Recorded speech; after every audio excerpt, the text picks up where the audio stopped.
Got it. I Got got it. that shit like a motherfucker. Are you ready to get covered in film? Because we're coming right now. Tonight, Big Time Drankster Productions and the Covered in Film crew brings you 1991's CGI powerhouse, Terminator 2. This ain't fake to the booger nose.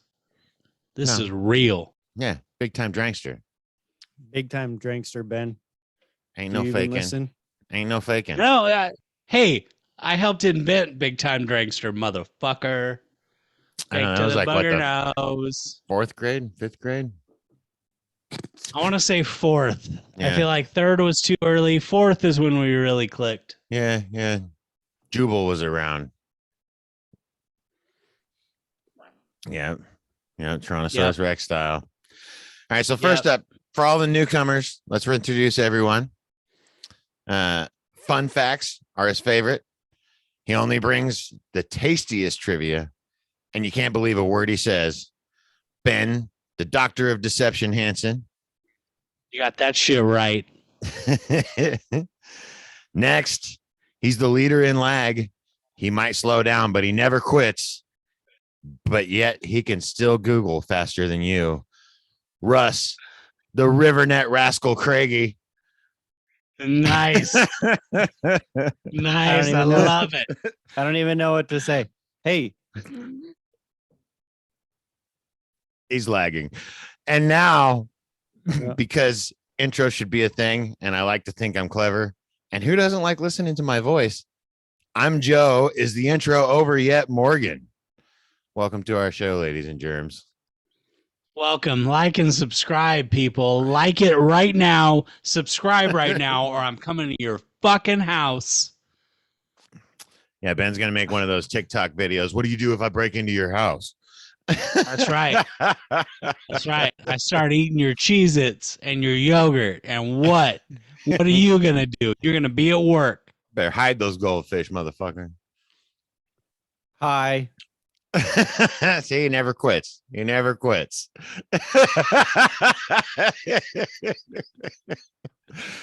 So, guys, Dude, this hand doesn't go away. It's been a while. I don't know what to do with my hands. I put it up weeks ago. It's been a while, but the Covered in Film phone line actually got a call this week. Oh shit! Yeah. We got a voicemail. We had a call in. Yeah. Did Linda Hamilton return my call? No, I'm gonna give you three guesses who it is, and that was number one. So who's number two? Who was your second guess? Bill Cosby. Robert Patrick. Man, shut the fuck up, junkie. It was James Cameron. All right. And he had a lot to say about your opinions about his Avatar take. And he I'm just going to summarize. He said, fuck that Ben guy. What an asshole. Good movie picks, Russ and Joe. Yep. I'm paraphrasing, but aliens. How retarded. I honestly, I didn't know that guy had that vocabulary. I mean, I should. He's got the reputation, but whoo, he even made my ears turn red. Wow. All right, we're just gonna get right into it, Russ. Are we? Right. What movie are we doing? Have you said what movie? Are we doing Avatar Part 2? Because it hasn't come yet. Said right up front, Terminator 2. 1991's CGI powerhouse, Terminator 2. It's a good thing I watched the entire Terminator trilogy. It'd be even better if you paid attention.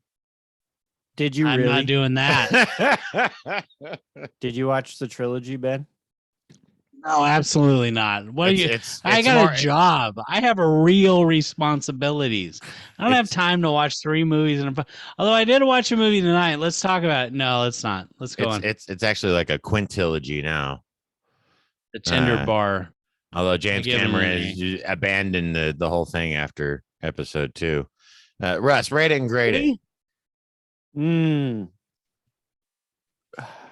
Was this really the last James Cameron? I didn't look to see who did number 3, but yeah, he pretty much he stated that for him it was done after 2. Good for him. All right, back to you, Russ. He didn't even want to do 2. What's the weather like?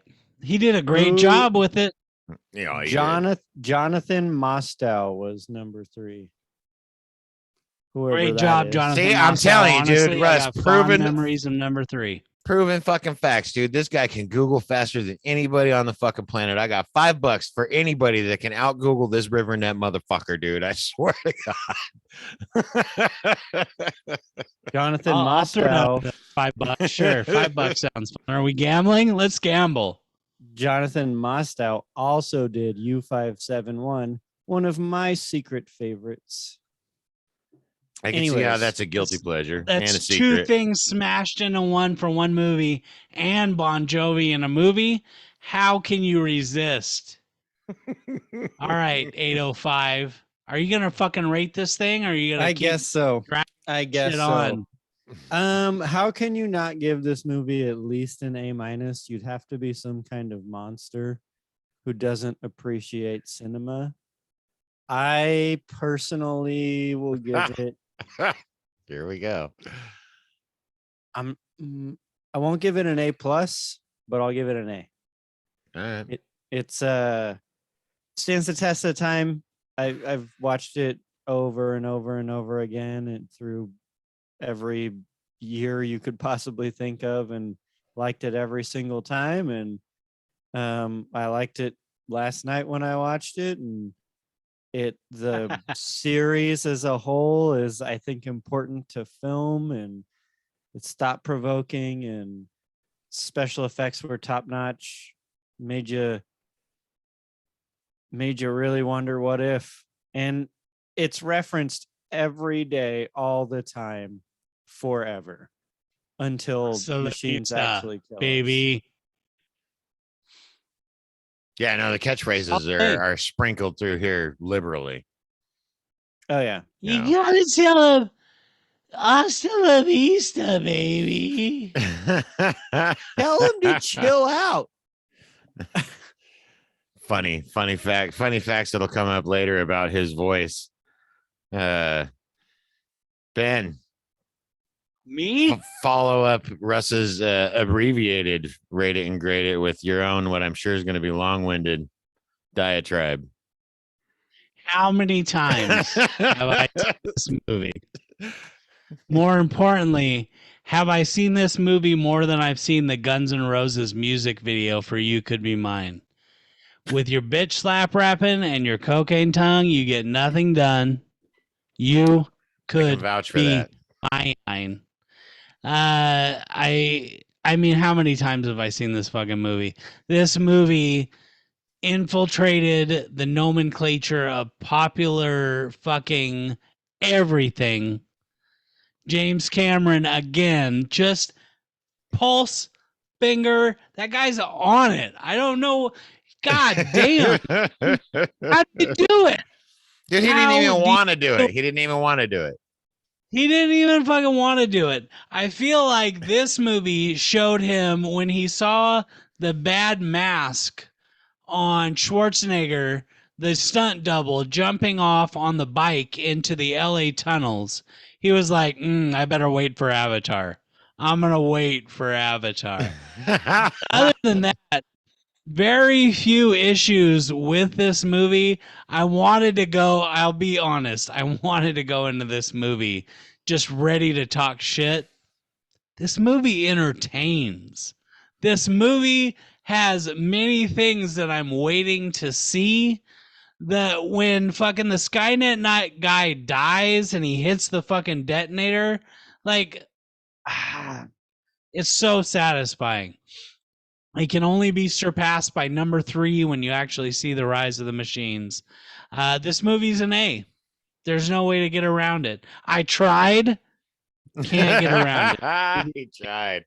Wanted to hate it, but you just can't. Wanted to, but dude, Linda Hamilton, the only place Cameron has surpassed Linda Hamilton in this movie, side boob in Avatar, which we covered. Check the episode, hit the button. Ben sounds right now, he sounds just like James Cameron defending his Avatar. I'm ready to go to the Marianas Trench, motherfucker. We will in number 3, apparently. I went into a whole friggin' rabbit hole of fucking avatars trying to get a James Cameron sound clip that I couldn't even use. Technical telling issues. you, I'm avatarded after that. Right. So that brings it back to me. I'm just gonna roll with the Got a crowd head here. shake out of Russ. And All right. it's an A. I can't give it an A plus. It's got this movie suffers from the fact that it is the benchmark, and so you can't quite give it the A plus because it pioneered the movement in movies from practical special effects to computer graphics, CGI, computer graphic, whatever that is, whatever that stands for. And it literally made the move from it. I mean, it had the largest in 1991. It was the most expensive movie ever made. I don't know what you guys are doing with your hands. Just don't even pay attention. Come on. This is strictly for the viewers. It's not for the listeners. Keep it going, brother. $15 million budget just for the special effects. $1 million budget for the stunts, which was the largest budget for stunts that had come at any time prior to that. It broke so many records just getting made. And James Cameron didn't even want to do it. But what I want to lead into, didn't even want to do it. Arnold Schwarzenegger was the driving force behind it. There was conflicts with the rights of Terminator. When they made Terminator 1, they actually sold 50% of the rights to Helm Don or some shit. I didn't write their name down because fuck them. And they wouldn't let it go. And then James Cameron's those guys. Yeah, Russ is giving him a nice little heart emoji kiss. And then James Cameron's ex-wife, when he got divorced, he sold her 25% of his remaining 50% interest for $1. Well, that bitch made money. She got paid $5 million for that $1 transaction. Heard, right? Gail Ann Hurd. Yeah, yep. Heard. Okay. Yep. Not Linda. Did he dump Gail Ann Hurd to get with Linda Hamilton? Or was it Linda Hamilton's twin? I mean, because that's real. Are we talking? Linda Hamilton has a twin. Who knew that? Who knew it? I did. She's in the movie. I know, right? They use a couple pairs of twins in this movie, right? Calling back to the practical effects. Dude, super famous twin set that in the insane asylum where he's like, "Hey, I got a full house." I was like, that's before you guys got 5 films after this being twins. Yeah. Good for you. Yeah. I love a good pair of twins. I do. They're natural. No, I mean, having hair is great also. It's The Office. Come on, Ben. You let me down. The effects, the special effects for the T-1000 were $5 million. Just for the 5 minutes of on-screen effects that they actually had for the T-1000, which is fucking crazy. They consulted consistently with ILM during the filming, and they during filming weren't 100% sure that the technology was there to have the effects. ILM, is that the Irish Republican Army? Who's ILM? Industrial Light and Magic. Oh, George Lucas's posse. George Lucas, the grandfather of modern Aren't they special involved effects. in Batteries Not Included? I love that movie. That is a good movie. Did that one come out in 1991? I think it came out in 89 probably. But shut the fuck up then. The fuck. Oh, old shit. Jesus Christ. Language. Jeez Louise. It's widely hailed as the most influential visual effects movie of all time, and it definitely heralds the transition from movies to CGI. And James Cameron just continues to push the boundaries. I mean, it's kind of James Cameron's calling card. It was the highest grossing film of 1991. There's one above it, isn't there? No, it was the highest grossing film of 1991 worldwide. worldwide statistics. This is where I say King on T. No, wait, I'm on the wrong page. It was Terminator 2, followed by Judgment Day. I'm sorry.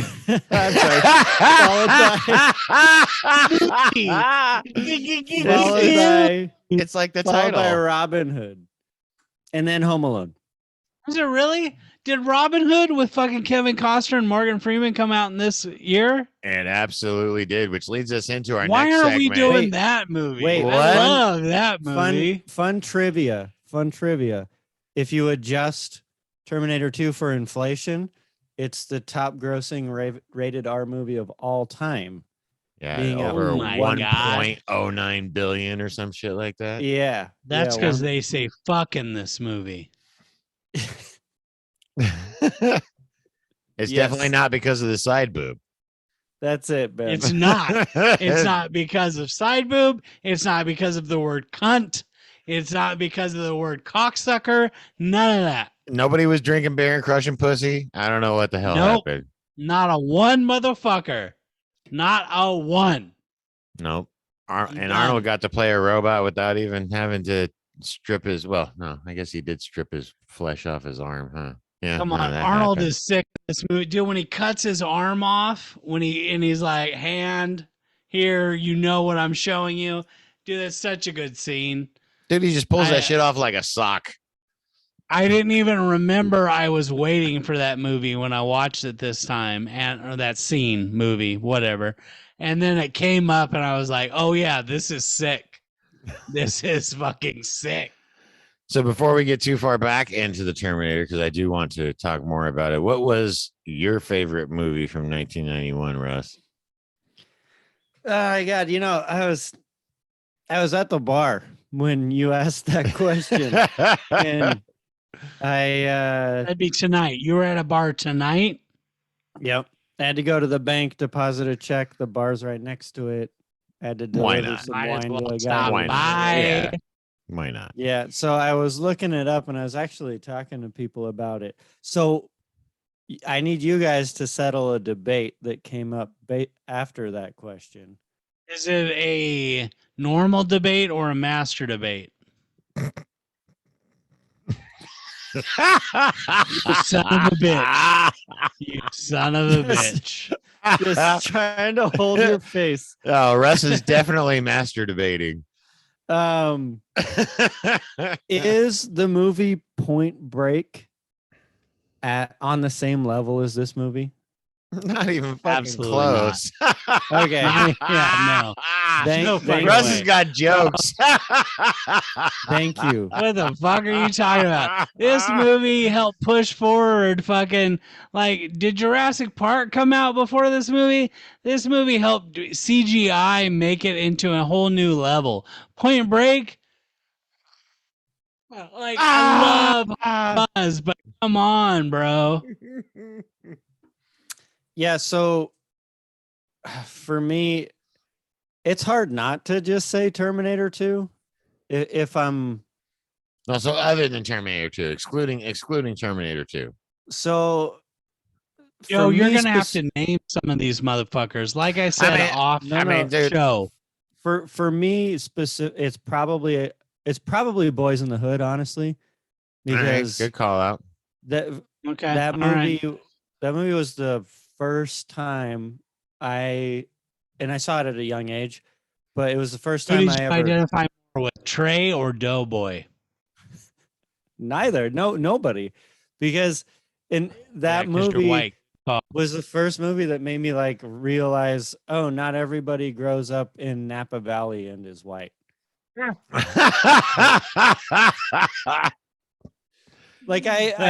good. I'm not real. From a rich family or anything, but I definitely I wasn't in a crime-ridden area or anything. My surroundings weren't attacking me and trying to hold me back. And that movie really made me realize that some people just genuinely have it way harder, and I can never relate. Just as a quick aside, the one scene and me wasn't trying to hold me back. Boys in the Hood, the one scene that really struck me the most was when the black cop was racist against the black kids. Oh, It was I like, always think about Cuba Good Jr. saying, "You gonna give me them skins or what?" Yeah, this checks out. This Yeah, checks out. unfortunately, I wish I thought of a different scene for Boys in the Hood, but that's what I always think about.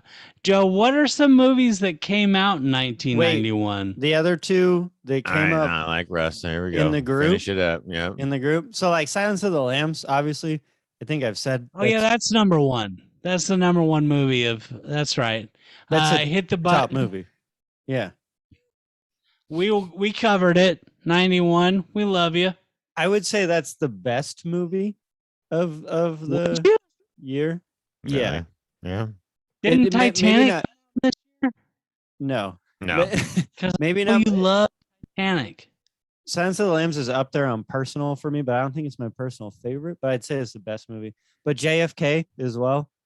I mean, JFK. JFK came out this year, which I have proposed us watching before, and dude, you guys have said it's too serious, and I can't think about that. There were so many movies that came out that year that I'm just going to run through a couple of the highlights, and then I'll get off into the more obscure ones. But like Backdraft, Thelma and Louise. Did you just start off your highlights list with Backdraft and Thelma and Louise? Dude, those are great fucking movies. Both, both critically acclaimed. They did well. They got The Doors, Robin Hood, Prince of Thieves. Love it. Sometimes They Come Back, The Fisher King, Harley Davidson and the Marlboro Man, Hot Shots. Ben, you're a fan of that. Hot Shots came out this year. You got me with Robin Hood. Unfortunately, Robin Hood has this wonderful little memory in my mind of just one of my favorite movies ever. Why would you do it with a spoon, cousin? Because it's dull, you idiot. Dude, more. Yeah. There's so much in that movie that I just love. I wish there was something else that would come and take its place. But Robin Hood, Prince of Thieves is 100%. It's up there. Try and find a movie to dislodge that from my favorite movie, and you'll meet a lot of people who cannot meet the grade. What about Fried Green Tomatoes? Yeah, that came out this year. All right, Tawanda, Kathy fucking whatever her name is. I'm too drunk. Sorry guys, I started this way into it. Mary Stuart Masterson. I own that movie on VHS. I watched that movie with my mom. Don't ever talk shit about Fried Green Tomatoes. But it's a great movie. Who's talking Robin Hood, Prince of Thieves is 100% my movie. Dude, what about LA Story? Came out that year with Steve Martin. Oh my God, do-wah diddy, brother. Oh my God, dude. Him talking about getting involved with Sarah Jessica Parker. Anyway, let's not get into that. That's a way long story. Naked Gun 2.5. Right. Right. Some of the lesser knowns, but still notable, like Drop Dead Fred. Sometimes They Come Back. La Femme Nikita came out this year. Who remembers Toy Soldiers? Oh yeah, who saw Toy Soldiers? There's a quote. Hey, let's not. Quote, oh my God! Come on. There's a quote from that movie that I still use, where they say what the good guys are called, and that adult says, "What? Sounds like baby shampoo." Now, anytime somebody says something weird, in my head, I go, sounds like baby shampoo, but nobody's going to get that fucking joke except me. Not a one. I get it. I like Toy Soldiers. That was a favorite of mine. For me, the one that tops the list, Don't Tell Mom the Babysitter's Dead. I can't tell you how many times I've watched that fucking movie, dude. I love that fucking movie. How important was Christina Applegate to your childhood, Joe? I mean, she wasn't like on the level of Russ with Starship Troopers, but close. Get out of here. Between Don't Tell Mom and Married with Children, I feel like I've had a very long, and then into Anchorman, I've had a very long relationship with Christina Applegate, and the ups, the you can do downs, the no highs, the wrong. lows. That's yeah. all I got to say. and I gotta get my virus protection updated. Hang on. I'm gonna close with the best one, which is Madonna's Truth or Dare. Came out this year. Was a leader in the Laserdisc market. Who Joe, do you remembers sound Laserdisc? like craziness to Russ, or is it just me? It's intentionally crazy. Fuck Madonna. If you can. Joe, you have completely gone off the double wrap it. Reset or something. New Jack City came out this year too. No, you both do it, so it must be me. Oh yeah, it must be you. Whatever. You picked Robin Hood, asshole. I know, right? Fuck this guy. My friend Christian picked Home Alone. What? There you go, Christian. What's wrong with him? Get your 5 minutes. Who is this guy? Ben is totally fucked off. Are we coming across the bad technical issues here? You sound great on our How end. does Joe sound to you? Joe sounds great. You sound great. Okay, all right. It's just me. It's just me. I don't know what's going on. I got something wrong. You sound great. Recalculating. Go move on without me. Beauty and the Beast pee as well. Came out that year. Addams Family. I mean, we can go on. 1991 is deep, but I think it's time we move on to the WAD. Unfortunately, we've shot most of this WAD before. So there's not a whole lot for us to explore. We're not going to go over James Cameron. We just covered him in depth last episode. Other episodes, feel free. Aliens. Something we should say about Avatarted. I guess it's more of this movie, but this was the only movie to receive a nomination out of the Terminator series. This is true. And one. It is one of the only movies other than Bourne Ultimatum and Bourne Ultimatum. That's the first word I've understood in the last 3 minutes. Something's brutal. Wrong with your shit, man. I hope the audio is not picking up what I'm hearing. We hope so as well. This is great combo. But other than Bourne Ultimatum and Mad Max Fury Road, this was the first movie and one of the only movies to receive an Academy Award when all the prequels to it didn't even get nominated. Yeah, Terminator, the prequel to this was like a critical success and a box office success, but it wasn't recognized by the film industry as being a contributor, as being well done. And honestly, it wasn't. I personally am not a big fan of the original Terminator. It does not hold up well.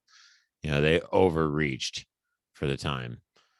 I think it's pretty good for its time. I mean, it doesn't hold up like Star Wars does, though. That's for sure. That's what I'm saying. I mean, they kudos to them for pushing through and bringing it to market. And obviously, because of it, we got number 2, which I'll always be grateful for. I mean, I had the limited edition extended director's cut release friggin' metal covered DVD fucking 5-disc box.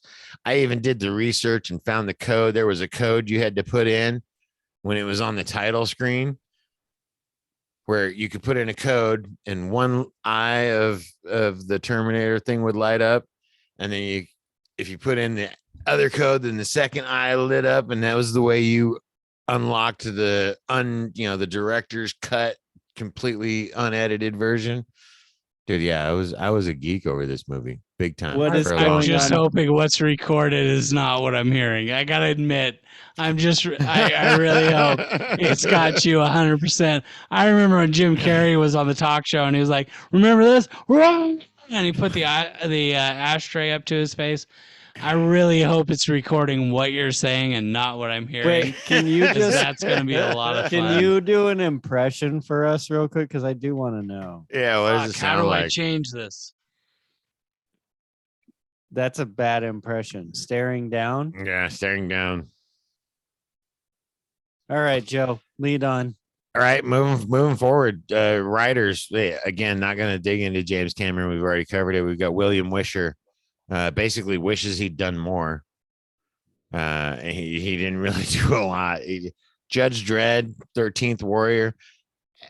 Judge Dredd, I'm not up speaking German. I'm not mad in my audio. You guys are straight up speaking German. 13th Warrior. And anyway, keep talking. I'll be right back. All right. I hope it's really translating us into German. That would be awesome. That would be kind of cool. It's Terminator 2. Yeah, what is two in German? It's not twos. Twos? I don't know. It's hella funny. This might be Ben's first lost episode now that he's taking over recording. We're gonna find out. Stay with us. We're gonna find out, ladies and germs. Yeah, William Wisher. What can I say? That's about all there is to say. Judge Dredd, 13th Warrior. He did some uncredited work on the Die Hard series. The first Judge Dredd or the more recent one? Well, so there's two versions of Dredd. One's Judge Dredd and the other is Dredd. Okay, so he did the first one. Yeah, so Judge Dredd, which I think is the one with Sylvester Stallone. Yeah. Yeah, so that's the one he's on. And then 13th Warrior. I really love 13th Warrior. Me too. It's a hidden pleasure of mine. It's a great movie. It was I came across that movie right when I was really getting into the surround sound. And it was one of the movies that they did such an excellent fucking job of recording that surround sound when they're in that cave climbing up over the rocks and they're going to swing out across the waterfall on the rope. Like if your sound system was set up right and you had your surround sound all set up, dude, you were in that fucking cave. You could hear these guys talking in the back corner and you were like, what the fuck? Who's outside my house? And it was pretty impressive. When I discovered 13th Warrior, it was the same night that I discovered The Ghost in the Darkness, which is one of my favorite movies. And it's because my dad had them recorded on a VHS. Oh, shit. Throwing it way back. Yeah, he recorded 3 different movies because, you got the blanked VHS and they actually had a lot of room.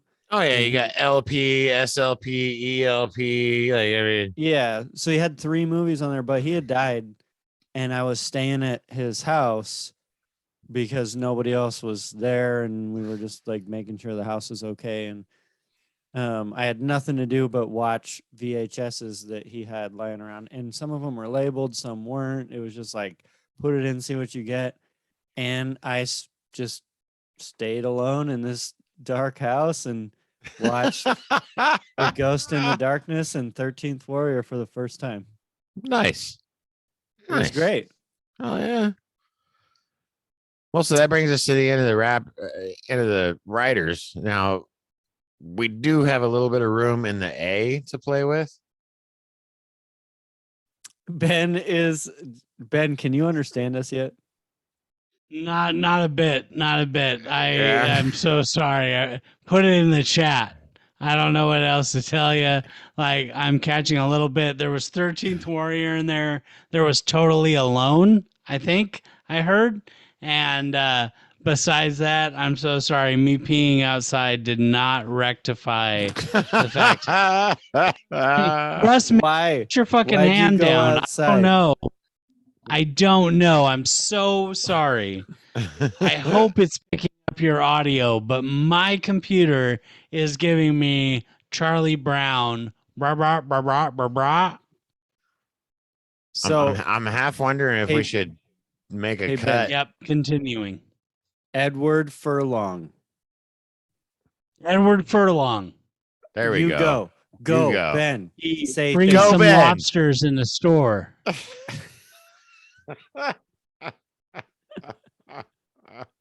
I'm so sorry. What is my Linda computer Hamilton. doing? I don't know.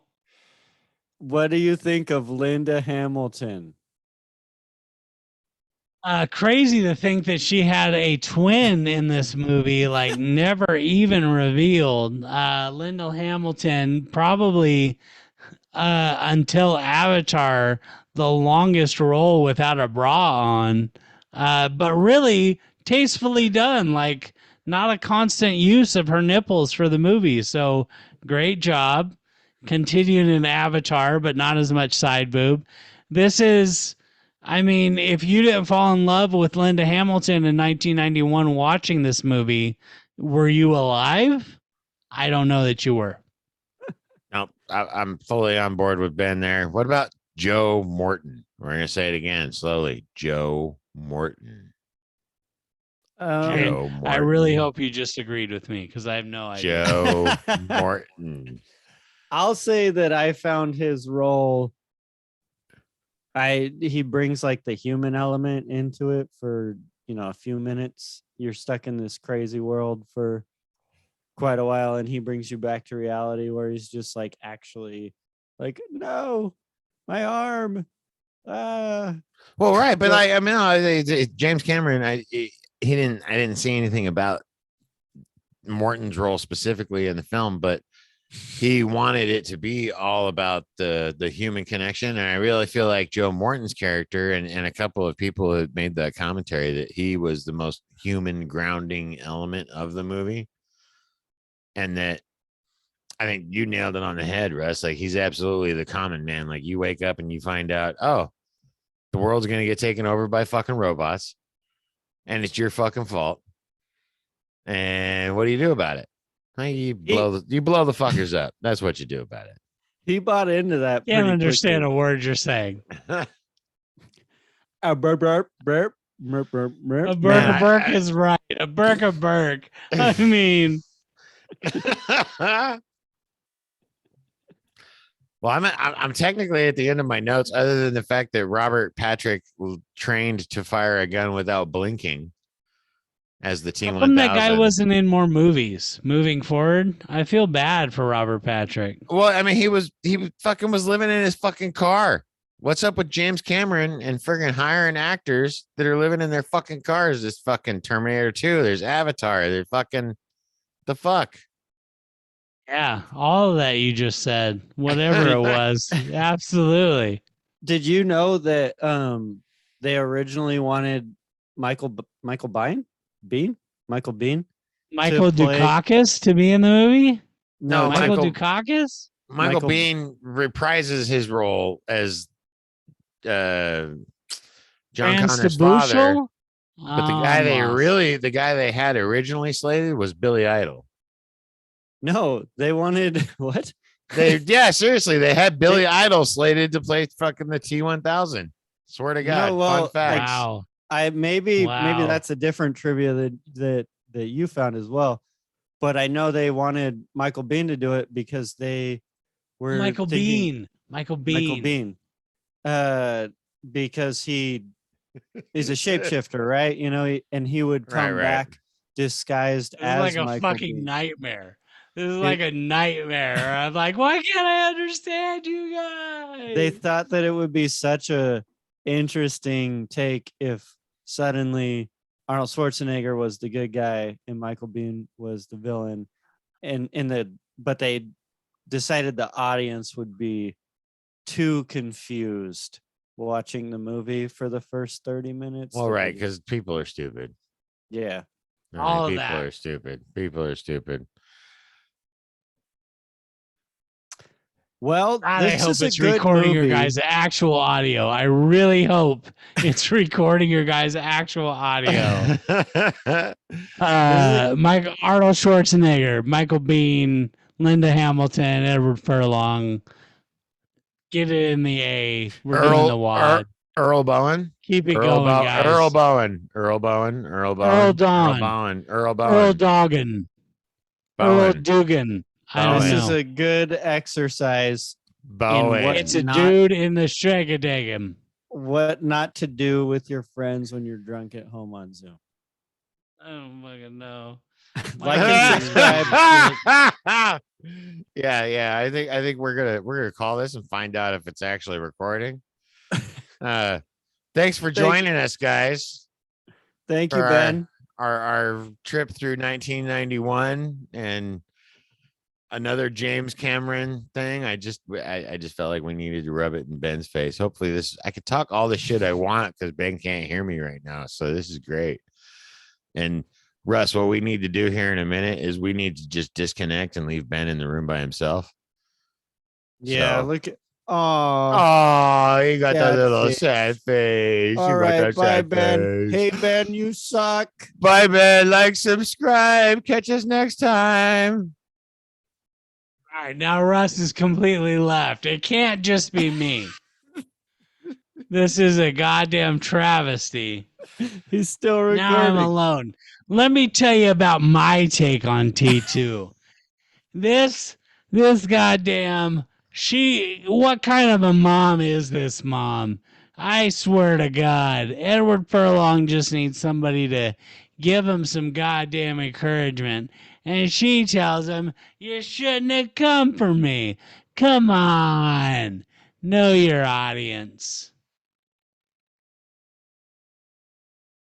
Everybody's left. So here's what I'm going to tell you. Like and subscribe. This is the kind of quality you can expect out of Covered in Film. It's 100%. And is anybody joining me? I feel bad if I click the stop button. Hey, Ben, click the stop button. It's Tom Poopy in the stonk. Turn it off. Right.